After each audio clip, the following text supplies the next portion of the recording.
ഇത് മാസ് മോട്ടോഴ്സിൽ നിന്നാണ് നമ്മുടെ ഹോണ്ട ആക്റ്റീവ 3G വണ്ടി.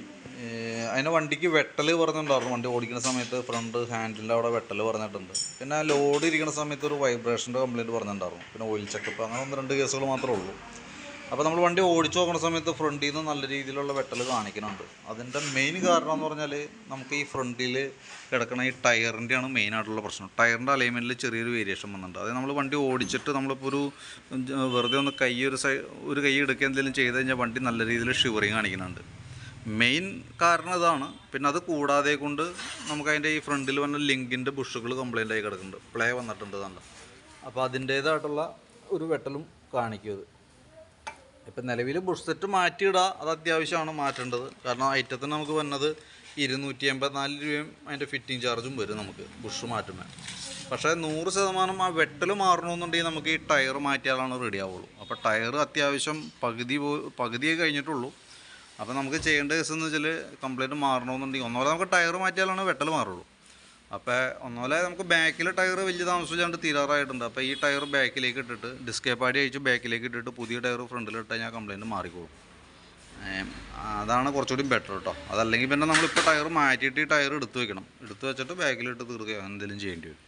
കാരണം ഫ്രണ്ടിൽ അലൈൻമെൻറ്റിൽ വന്നേക്കുന്ന വേരിയേഷനാണ് ആ പ്രോബ്ലം കാണിച്ചത്. അതൊരു ടയർ പകുതിയോളം കഴിഞ്ഞതിന് ശേഷമായിരിക്കും കംപ്ലയിൻറ്റ് സ്റ്റാർട്ട് ചെയ്തേക്കാം.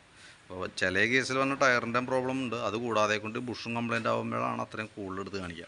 ഇപ്പോൾ നമ്മൾ ബുഷ് മാറ്റിയത് കൊണ്ട് ആ കംപ്ലയിൻറ്റ് മാറാനൊന്നും പോകില്ല. പക്ഷേ ബുഷിൻ്റെ കംപ്ലയിൻറ്റ് റെഡി ആയിക്കോളും.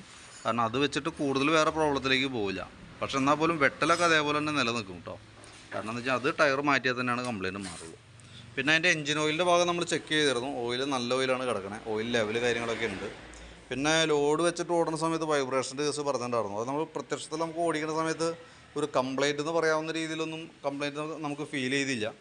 പിന്നെ നമുക്ക് അതല്ലെങ്കിൽ പിന്നെ ചെയ്യാന്ന് പറയുന്നത് ക്ലച്ച് അഴിച്ച് ചെക്ക് ചെയ്യേണ്ടി വരും. അപ്പോൾ ക്ലച്ച് അഴിക്കുമ്പോൾ അതിൻ്റേതായിട്ടുള്ള ചിലവുകൾ വരും. കാരണം ലേബർ കോസ്റ്റ് വരും. തന്നെ അഴിക്കണ സമയത്ത് ക്ലച്ച് ഗ്രീസിങ് ഒക്കെ ആയിട്ട് ചെയ്യേണ്ടി വരും.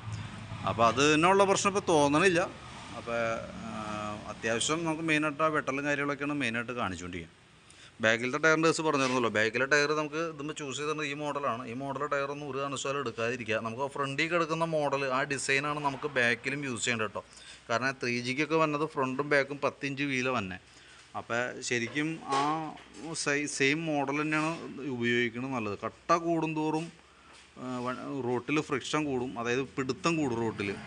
നമുക്ക് ബ്രേക്ക് ചെയ്യുമ്പോൾ മാത്രമാണ് പിടുത്തത്തിൻ്റെ ആവശ്യമുള്ളൂ. ഇത് നല്ല രീതിയിൽ ഇപ്പോൾ ഏതെങ്കിലും ഒരു ചെരിവ് റോഡിന് ഏതെങ്കിലും ഒരു സൈഡ് ചെരിവൊക്കെ ഉണ്ടെങ്കിൽ ആ വഴിക്ക് വലിച്ചുകൊണ്ട് പോകുന്ന രീതിയിലുള്ള കട്ടയാണത്. പരമാവധി ഇങ്ങനത്തെയൊക്കെ ഉപയോഗിക്കാതിരിക്കുക. കമ്പനി പറയുന്ന മോഡൽ വണ്ടിയുമ്പോൾ വന്ന മോഡൽ യൂസ് ചെയ്യുക. അതാണ് ഏറ്റവും ബെറ്റർ കേട്ടോ. ഞാനപ്പോൾ നിലവിൽ ബാക്കിയപ്പോൾ ബുഷ് സെറ്റൊക്കെ മാറ്റി വരുമ്പോൾ എത്ര കോസ്റ്റ് വരുന്നത് ഏകദേശം ഒരു എസ്റ്റിമേറ്റ് ആക്കി നോക്കാം. അത് ഒന്ന് റിപ്ലൈ ഇട്ടാൽ മതി. ക്ലച്ചിൻ്റെ കേസിൽ പറഞ്ഞാൽ നമ്മൾ നോക്കണില്ല. അത് വലിയ പ്രോബ്ലമായിട്ട് നമുക്ക് ഫീൽ ചെയ്യണില്ല. അത് നോക്കണമെന്നുണ്ട് അഴിച്ച് ചെക്ക് ചെയ്യണമെന്നുണ്ടെങ്കിൽ പറയുകയാണെങ്കിൽ അതനുസരിച്ച് നമുക്കത് ക്ലിയർ ചെയ്യാം കേട്ടോ. നോക്കിയിട്ടൊന്ന് വീഡിയോ കണ്ടേമൊന്ന് റിപ്ലൈ ഇടണം. അതനുസരിച്ചിട്ടാണ് നമ്മൾ വർക്ക് കംപ്ലീറ്റ് ചെയ്യുള്ളൂ. ഓക്കെ.